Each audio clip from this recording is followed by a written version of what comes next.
I just want to say that I'm going to do some participatory things here as well to follow up on Chris's good energy.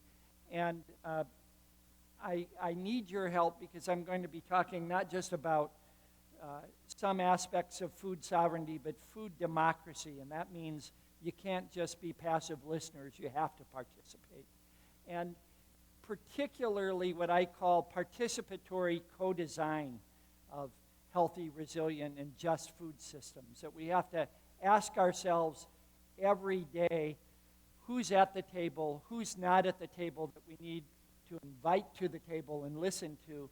And participatory design is the only way we're going to have those food systems become more just. And the thing that I want to get across to you most is that we need to keep three goals in our heads at one time: the health of our bodies, our kids, our elders. The human health has to be a goal of our food system. The land health, the soil health, the water health, so that we're not suffering from the toxins that have injured and damaged so many communities in America and around the world, and community economic well-being. If this doesn't translate back to keeping farmers and other people with livelihoods that can support their families, we've still failed. So how do we keep three goals in our head? Something most Americans are not good at doing. So first, a news flash from the Hard Times, Hard Dirt, Hard Bread News Network. For the third straight year, Americans ate more food than our land produced. A remarkable fact that now we're importing more food than we're producing from other countries, even though most countries look at what we have in terms of water and soil resources and plant diversity and fisheries and can't imagine how that would not be enough to support millions of more people around the world. And last year, more than any year in American history, we declared a wide swath of the country for 2,300 counties, drought disaster areas. And that's climatic catastrophes on top of the wildfires, the Hurricane Sandy scouring of floodplains, and all of that. So we had more climate-disrupted problems in producing food than any year in American history. And the year before that was also a record, but that was only 500 counties of climate-related disasters, over 2,300 counties this last year. So whatever happened to that thing that we repeat over and over again in schools from the time we're 5 years old, that America is the breadbasket of the world? What happened to that breadbasket? Why do we have to outsource our food production to bring that into our country now? What's going on there? What's wrong with this picture? So right now, I want to start you on something I hope will change that. If you have your cell phone in your pocket, take it out. Twitter or Facebook or your friends, or do what I do. I don't Twitter, I fritter. I send freets to my friends.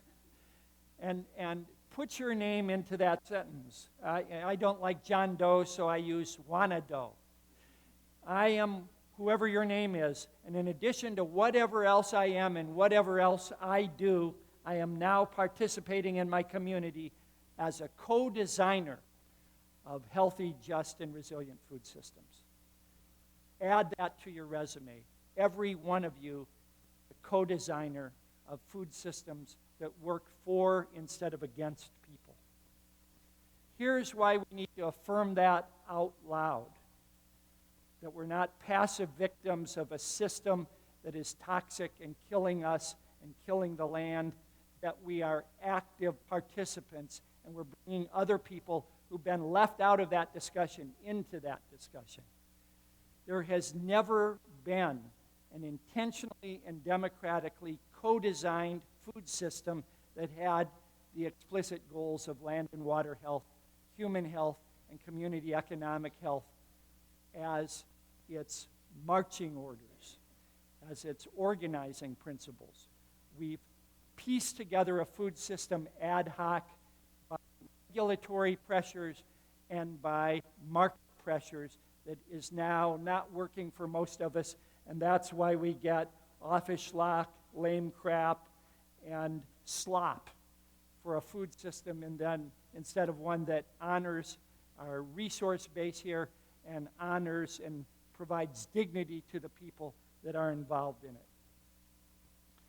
So here's why you need to devote your life to participating in what I would say is a lifelong odyssey, a foodacy, a journey to get our food system right. That assuring the healthy functioning of our food system is too important for decisions about its future to be left up to just agribusiness and regulatory agencies to engineer. So repeat after me. This is the participatory part. Make rain over this sentence. Assuring the health of our food system is too important to be left up to government and business. So we must all participate in that journey. Okay, the next part of this talk is about activating that. Thank you for your help in that. Here's the rub. We're hardly training enough farmers, let alone those to play the other roles needed to make those food systems work. Sometimes some of my students are fixed on the notion that to make the food system work, they all have to become farmers. And I think we've heard from a couple speakers already that if you have a certain kind of penchant for fingernails or for working in offices or spending time in certain ways with your kids, you may want to garden, but you may not want to farm. And the point is, we need people who have key roles that excite them and that they can bring their passion to all throughout that food system. Not just farmers or chefs, but everyone in between has to feel that food sovereignty is something that their role in the food system is encouraging rather than them being beaten down by that, how that food system works. So we need all kinds of roles to come out of these breakthrough leaders in particular. We don't need y'all to think of yourselves as 30 future farmers, but 30 future folks in food systems change. And where your passion is, whether it's poetry or performance art or working with kids or working with elders, that's where we need you, where your passion is in service to this larger, more inclusive goal. So, the trouble is we're starting late in this game. We already have a food system that's doing a lot of damage, and accelerating climate change is now going to drive us quicker than some people want, particularly people in land-grant colleges like my own. They feel like they're being dragged along now by the growing populace in our states that's saying we want food systems change. Climate is going to be one of the drivers, social justice another, that forces us to get this right more rapidly than most people feel they can change. So there's going to be a creative tension set up, believe me, and you're going to have pushback. Some of you know we've already had pushback from the Farm Bureau who says we want to draw a line in the sand about consumers telling us what kind of food system we want as agribusiness. We all need to learn to work together. We need to reduce those levels of conflict and find out a way to communicate with one another so that we all move that food system along without creating more barriers. It's clear that we now must shrink the carbon food print that all of us live with. That even here in Vermont, all of you are still drawing on the 60% of America's vegetables that come from Mexico every winter from November through April. 60% of the vegetables Americans eat come through the border town 10 miles south of me, where farmers and farm workers both getting paid about $4.50 an hour to produce that food. We've outsourced so much of our so-called food security to where there's cheap labor south of the border. And to put food on a truck in Mexico and bring it all the way up here is going to be absurd and soon going to be obsolete in the way the world works. So food justice, climate justice, immigration justice, social justice are all parts of the same thing. My friend Naomi Klein says, climate change lends urgency to our fights for food justice, like nothing else before. We have to win these battles against free trade and the collateral damage it does. And we have to win these battles to relocalize our economies. What we're involved in is not just some hobby.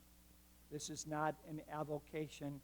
This is a fight for the lives of our kids and the other people on this planet. Young agrarians are key to that food system design. Why? They bridge the urban-rural divide. There's a group in Canada called Farm Folk, City Folk that are joining forces. They don't care where the food's produced. They want it produced everywhere. They walk the taco, as we say down on the border, that they're involved in every stage. They want to be involved in every stage. They're not talking about food issues without growing food and preparing food and processing food. They have Sandor Katz here as their hero because they're learning to foment and ferment a revolution. And the third part of it is they're not waiting for feasibility studies to happen to start the work. Feasibility studies may be needed for part of the work, but they're getting started now.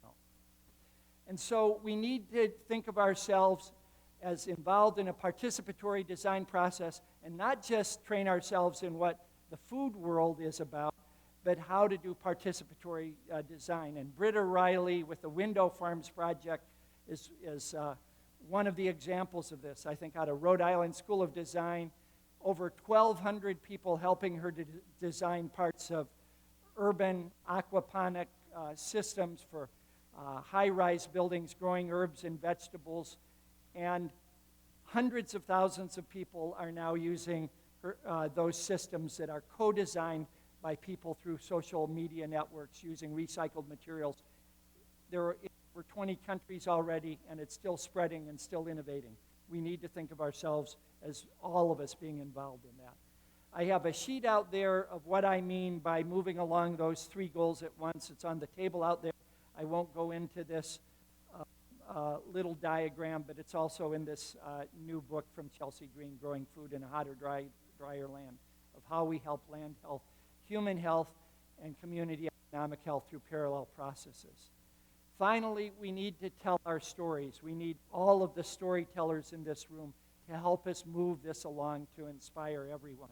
And here's a story for you to remind you what we have to do each day despite the insurmountable odds.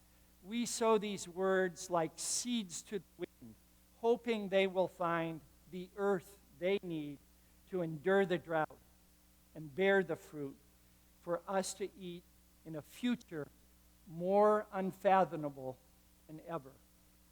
After dawn, we moved stone next to stone to terrace a slope with the lingering hope of keeping little earth in place, even when everything around us seemed to be raging loose.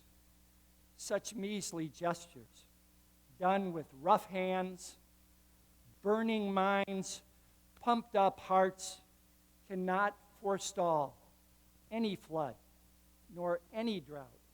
But you tell me, just how will sitting on our asses ever keep us rooted or even fed in the face of all this uncertainty? Bless you and bless the work you're doing.